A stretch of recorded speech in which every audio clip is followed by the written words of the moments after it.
Greetings everyone, and welcome to South Olympic Branch update number 96.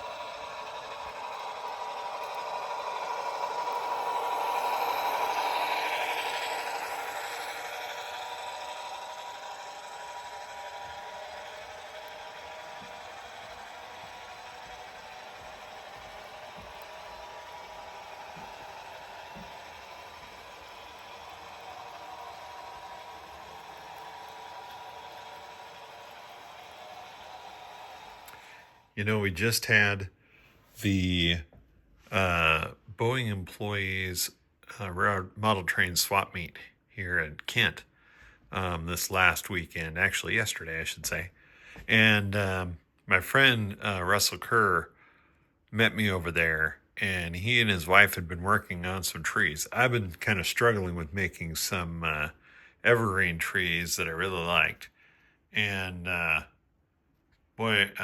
Russ and Chris really did a job on this. I think that I'll show you a couple more.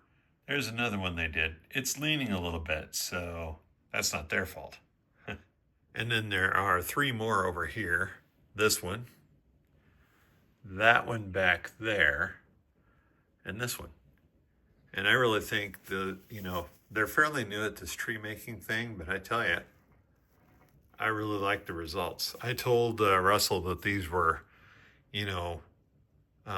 front of layout trees, and I do believe that. I think they look really good. And last but not least, this tree right here,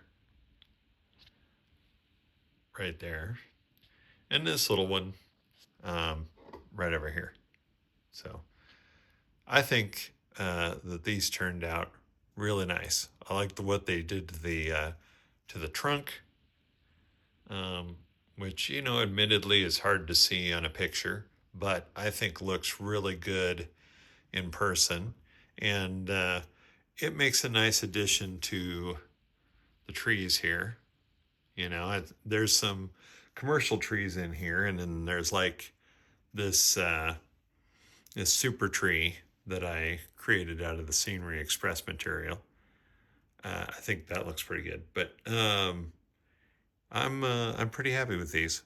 I tend to like having some Christmas cars around, as some of my longtime viewers would probably know. And my friend Kirk Holmes, who has the train center down in Chehalis, let me know that Katie's 2024 car was in. So I got him to send me one of those. And at the Boeing employees model train swap meet again, I picked up a couple of freight cars. These are older ones, but I do have a soft spot for these throttle box cars. I got to participate in a day of operating sessions with my friend Steve around the Olympia area. And the first railroad we went to was Jim Younkins' Mud Bay and Southern, which is an N-Scale, like 1970s era layout based on the Olympia and kind of Grays Harbor and Mason County areas. The other layout we operated on was the Cajon Pass layout that belongs to Jeff Schultz. That's an HO scale railroad. There's a lot of Santa Fe, some Union Pacific on here. Pretty fun railroad, a lot of run-through traits, and some Amtrak even. We had a good time.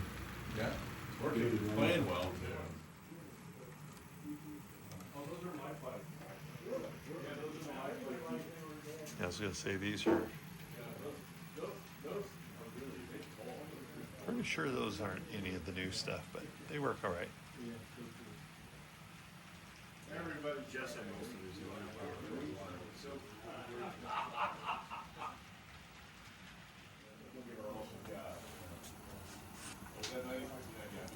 Was that Santa Fe 28, 25 on it?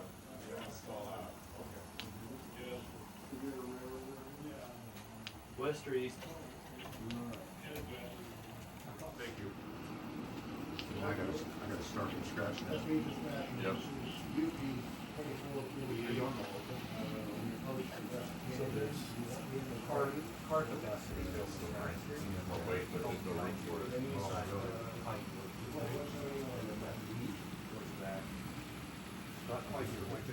close. We got it ahead.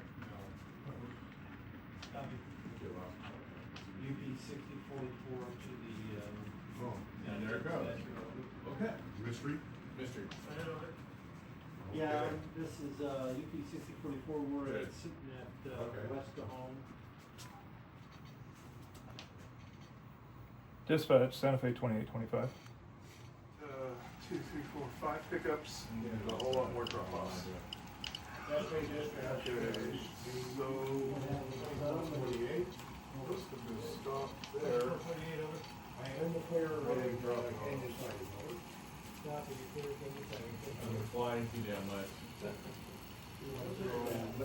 Three dispatch advice from control point 71 for the negative. So that's 350083.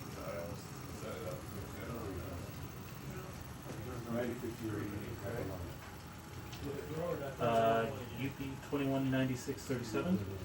That's three dispatch, you got the correct one. 29, Awesome, thank you. 29, Yeah. 21, 96, 37. Okay, and that one was 3503. Yep. So I got that, and then Santa 310228. SB 9058. First one, okay. West calling SB dispatch. 451. 9058. Okay, yeah. We're in West Canyon with a correct line. 87,263. Part. Okay. Hold on a second. Right there, right there. 451. Roger. Our- See if I missed. Yeah, there it is. So everything behind here needs to get in there. Yep. Alright, well, what do we, should we start by taking some of our front stuff and knocking it over a track? Yeah, Well, no, we're really How are we fine. gonna do how, that? how far back does this thing go? It actually goes pretty far back. I can see how far back it goes. Well, I've been trying to have it set up for Sliver. We haven't thrown anything at Mojave or at Mojave or West Fulton. Yeah, West Fulton. Except all we've done is throw these two Yeah. turnout for that one turnout. Been trying to send that in advance. So picture right there. You gonna have to double party your thing?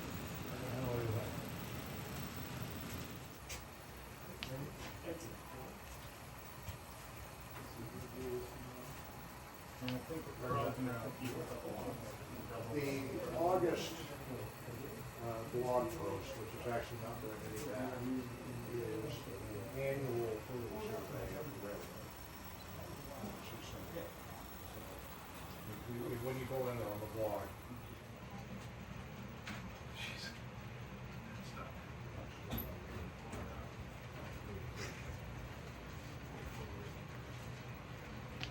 Green train come in for track number 2.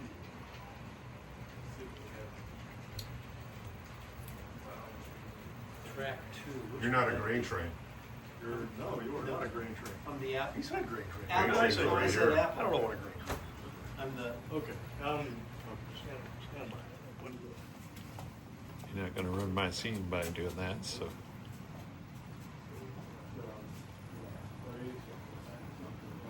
Now, how do I get out of this? Get back to your home. Exit on the lower left side, I think. That's just power. Not all the way down, but somewhere on the left side. I don't know. Check track, maybe you have debris on the wheel. Well, I think. 3401, ready to depart Barstow, West Mayor.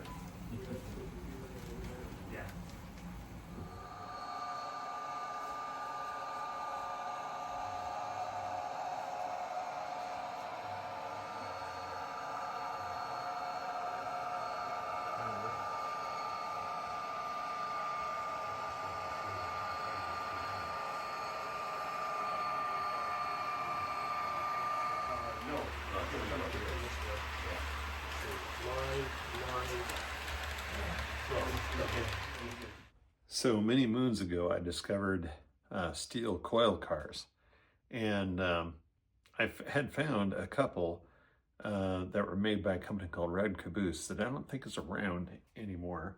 But those are the only two I ever found. Recently, well, a few months ago, I discovered that Intermountain was coming out with some more. And I just wanted a couple more. I'm gonna have I think I might be able to squeeze in a fabrication. Well, actually, I could probably have these delivered to Martin and Sons, but I was gonna have like maybe a model of Land's Grace Harbor on my layout. Anyway, these finally came out.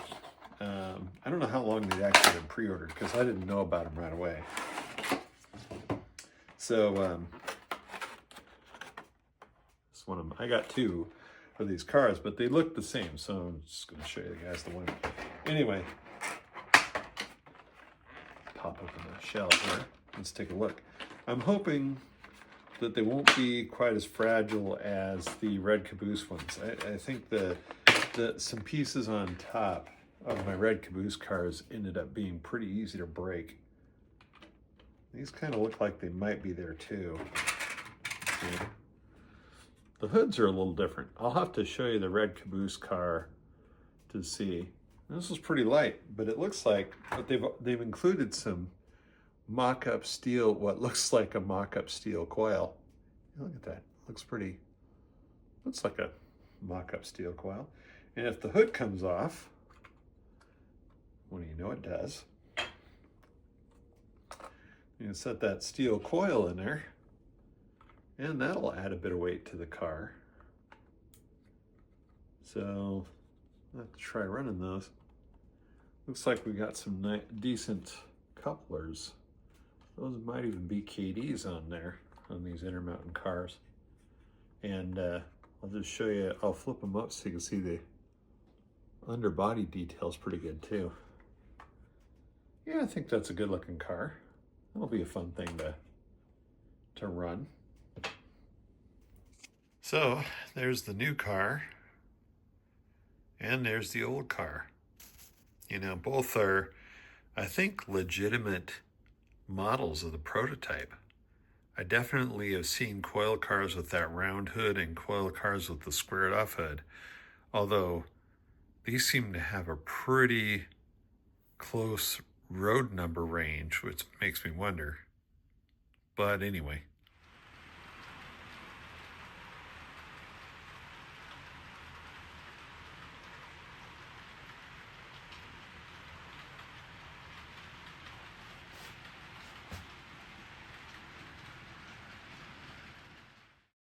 Saturday the 16th, I was at Burr Stewart's great Burlington Northern layout. There was Burr in the plaid. There's my friend Aiden, and here's my friend Hugh. I didn't have a lot of time for photos or video as I was dispatching, but here's some folks that were chilling in between doing trains, and probably talking about trains. Late in the session, I did get a chance to stand up, though, and I got to see these nicely weathered SD45s making their way through Inner Bay with a grain train in tow. When the engineer of this train picked it up, he told me that road number 6564 was an SD45, and I said, I know that. He goes, you do? I said, yeah, I know that. I'm a Burlington Northern modeler as well, and I have a pretty good idea what road numbers correspond to what model of locomotive it is.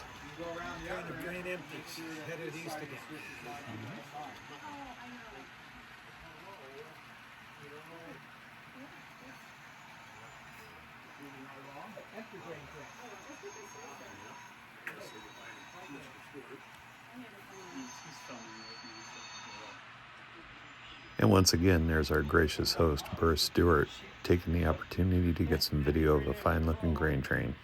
Why not just make it a 4, huh? Yeah. Well, I tell you, being here yesterday was the only day the sun was out. This is only the second time I've dispatched on the Great Burlington Northern, and I can tell you that I had my hands full and that my hand was tired of riding by the end of the day. We had 15 operators and we ran 25 trains. Burr said that was a busy one. In an effort to give this module more visual interest, I've taken a couple of pieces of scrap foam and carved them up, and I'm going to glue them to the top and then do more scenery on top of that, kind of like I did over on the other side of the tracks. I've been working on making some cattails for the scenery, and that's being made out of this Walther's field grass.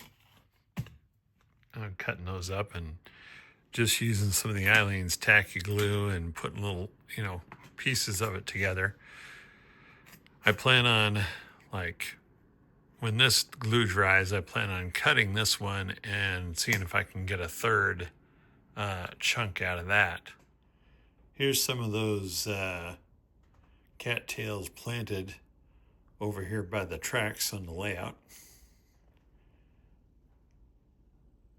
And I'm making some more for a module I've got in the house. My friend Andy made some panels. These are switch panels, switch control panels that'll go on my 2-to-1 transition Fremo modules. And they actually just connect to these switch driver boards. Pretty simple circuit board stuff. But we use these on some of the Fremo modules because we can lock them. You can see the key slot there. And when they're locked, that allows not just anybody to, if somebody comes up and pushes the button, it doesn't do anything. So it keeps the public from causing havoc without actually even knowing what the heck they're doing. So there's that.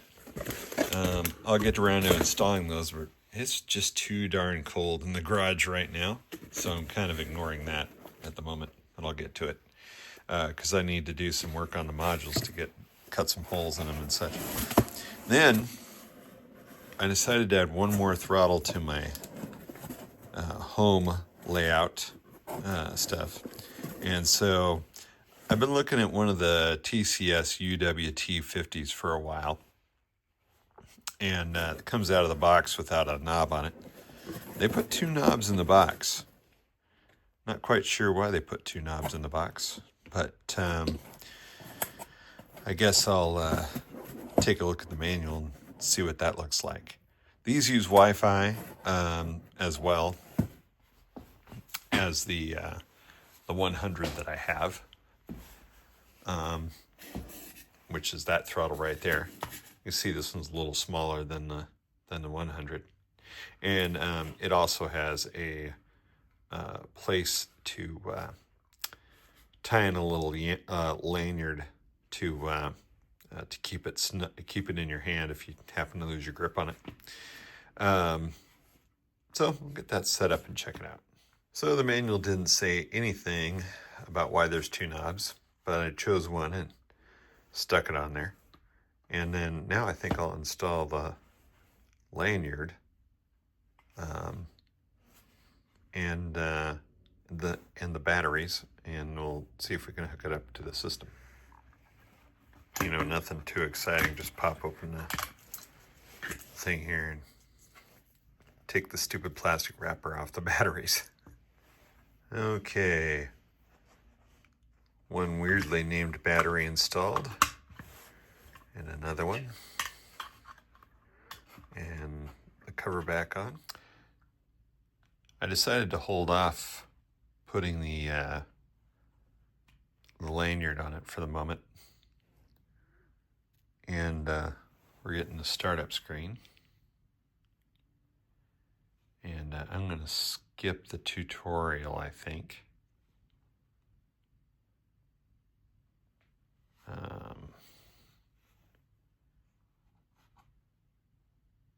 Let's connect to Wi-Fi. Next, should be 2 dots. Scanning for Wi-Fi networks. It looks like it has found our Raspberry Pi, and I'm too lazy to put in that password right now, so I'm going to see if I can join one of the Digitrax units here. And 2 dots, as you see right above the throttle, is right under the select. Actually, I didn't think I had the password on this one too. Maybe I do. Okay, so I put in the password. It's found the LNWI server. I'm going to save that. And now we're ready to select a locomotive. Let's find a locomotive to select here. Ugh. Hey, you know what? Let's try that NP1 right over there. Let's see. We're going to hit the loco button. And then, actually I'm going to do 97, which is this guy right here. And loco. So I selected loco 97 loco. Perfect. 97 short. Let's see if we've got some. We've got control of it, ladies and germs.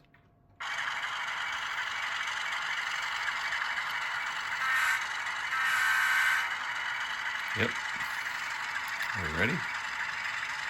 Oh no, I've got that set to the main over there, so that's not gonna work. What if I do? Oh, okay. I just discovered that the side button over here is a horn button. And I wonder what this button does. I can't tell. Oh, it says 4. Whatever 4 is on this locomotive. I'm not even sure what that is. So, hit the directional button and rotate her back.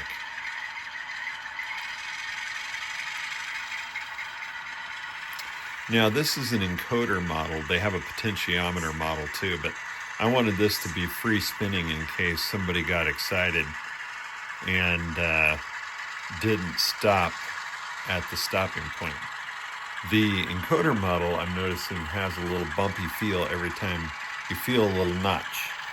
Every time you adjust it. And I don't know if the potentiometer one has that feeling or not. Let me see if that. Nope, none of those throttles or none of those switches are in where I need to be. But you guys get the idea, and I need to turn on the accessories in order to get this going. Well, let's put on the lanyard. So basically, I mean, you just kind of poke this thing through the hole.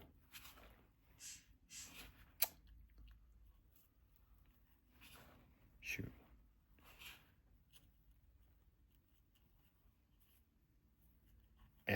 Come on. Push it through, wait for it to come out the other side, grab onto it, and then tuck the whole thing through this. I'm going to take this thing off of here. Oh, I can't. Haha, fantastic. Okay, maybe I can squeeze this through there though. Will it fit? It's kind of tight.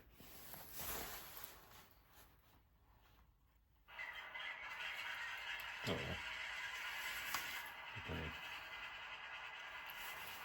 Okay. Lanyard installed.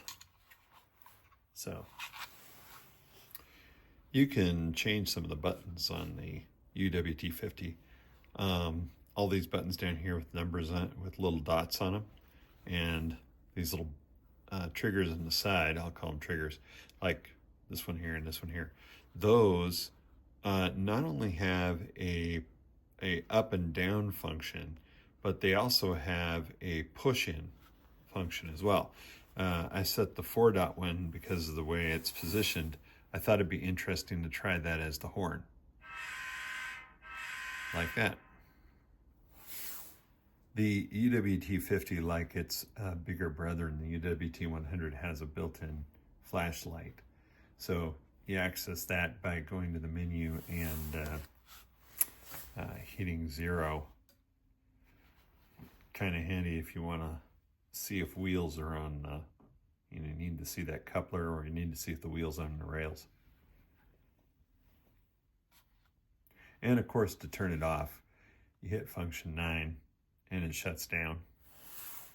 I've been putting some trees on a module that's belongs to the group, and it's since these things tend to get some damage, I don't want to spend a lot of money on those trees. I found these JTT trees. They look okay. They're not great. I put some of the bases here, some of them down, and I put some glue over the top of them, but I think it'd look better if they didn't have those bases on them. So what I've been doing is drilling out the bottoms of them and putting some piano wire in the base of it. I've got one tree over there, for an example, with these two trees over here, that one and that one. Yeah, that'll help hold those places. If this wasn't going anywhere, since this is a module, it's going to be going places. So I wanted something that was a little stronger than just gluing it in place. So this base has this little plastic pin on it, and I'm just going to cut that off, and then I'll drill in there. Actually, once I took off the nub, there was it wasn't really flat. To make it easier to drill, I actually took an X-Acto and carved it off a little bit. And I've tried doing this with a pin vise. One of these. That takes a long time.